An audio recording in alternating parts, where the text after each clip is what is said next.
আসন্ন বিধানসভা নির্বাচনের আগে রাজনৈতিক উত্তাপ বাড়াতে বৃহস্পতিবার বিকেলে দক্ষিণ দিনাজপুর জেলার হরিরামপুর বিধানসভার বুনিয়াদপুর বাসস্ট্যান্ডে পরিবর্তন সংকল্প সভা করলেন কেন্দ্রীয় শিক্ষা প্রতিমন্ত্রী সুকান্ত মজুমদার।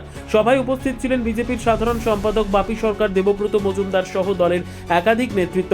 সভামঞ্চ থেকে রাজ্যের শাসক দল তৃণমূল কংগ্রেসকে তীব্র ভাষায় আক্রমণ করেন সুকান্ত মজুমদার। মুখ্যমন্ত্রী মমতা বন্দ্যোপাধ্যায় ও তৃণমূলের সর্বভারতীয় সাধারণ সম্পাদক অভিষেক বন্দ্যোপাধ্যায়কে কটাক্ষ করেন তিনি। তার অভিযোগ, রাজ্যে দুর্নীতি, তোলাবাজি ও সিন্ডিকেট রাজ কায়েম হয়েছে, যার জেরে সাধারণ মানুষ চরম ভোগান্তির শিকার হচ্ছেন। এছাড়াও হরিরামপুরের বিধায়ক তথা রাজ্যের ক্রেতা সুরক্ষা দপ্তরের মন্ত্রী বিপ্লব মিত্রের বিরুদ্ধেও একাধিক অভিযোগ তুলে ধরেন কেন্দ্রীয় প্রতিমন্ত্রী। তিনি বলেন, এলাকার উন্নয়নের পরিবর্তে শাসক দলের নেতারা নিজেদের স্বার্থ সিদ্ধিতেই ব্যস্ত। সভা থেকে বিজেপি নেতৃত্ব রাজ্যে পরিবর্তনের ডাক দেন এবং আগামী বিধানসভা নির্বাচনে বিজেপিকে শক্তিশালী করার আহ্বান জানান। সভাকে ঘিরে বুনিয়াদপুর বাসস্ট্যান্ড এলাকায় ব্যাপক ভিড় লক্ষ্য করা যায়। পাশাপাশি মোতায়েন ছিল পুলিশ বাহিনী।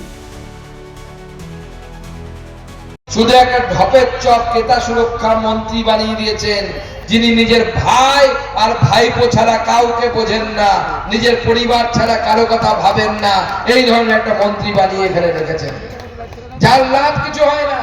হরিরামপুরের দাগর গ্রামে 10 কোটি টাকা খরচ করে এটা কর্মতীর্থ হয়ে গেছে। আপনারা যাবেন মাঝে মাঝে এখান থেকে গিয়ে ঘুরতে গিয়ে দেখে আসবেন কিসের কর্মতীর্থ, ওটা হচ্ছে ভূতের তীর্থ হয়ে গেছে। ওখানে ভূত ছাড়া আর কেউ থাকে না, কর্মতীর্থে কোনো কাজ হয় না। 10 কোটি টাকা খরচ করে ওখান থেকে টাকা চলে গেছে। শোনা যাচ্ছে যে কর্মতীর্থ চালু হচ্ছে না কেন?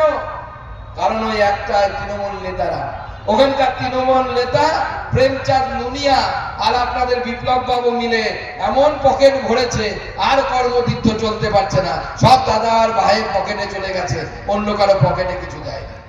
বংশিয়ারি ব্লকের তৃণমূলের ব্লক সভাপতি পার্থপ্রতিম মজুমদার, বুনিয়াদপুরের নতুন চেয়ারম্যান সমীর, যাকে বানিয়েছে সমীর সরকার, বুনিয়াদপুর টাউন তৃণমূল কংগ্রেসের সভাপতি বিশ্বনাথ সরকার, এই দুই সমীর সরকার আর বিশ্বনাথ সরকার এই দুজনে মিলে আর থানার অফিসারদেরকে পকেটে ভরে জমির দালালি, অবৈধ জমির কারবার শুরু করেছে।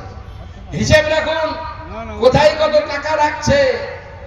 বিজেপি আসবে, ঝোড়াবে তোমাদের ঘুম, সেই দিনের জন্য প্রস্তুত হও। ব্যুরো রিপোর্ট, উত্তর বাংলা সংবাদ।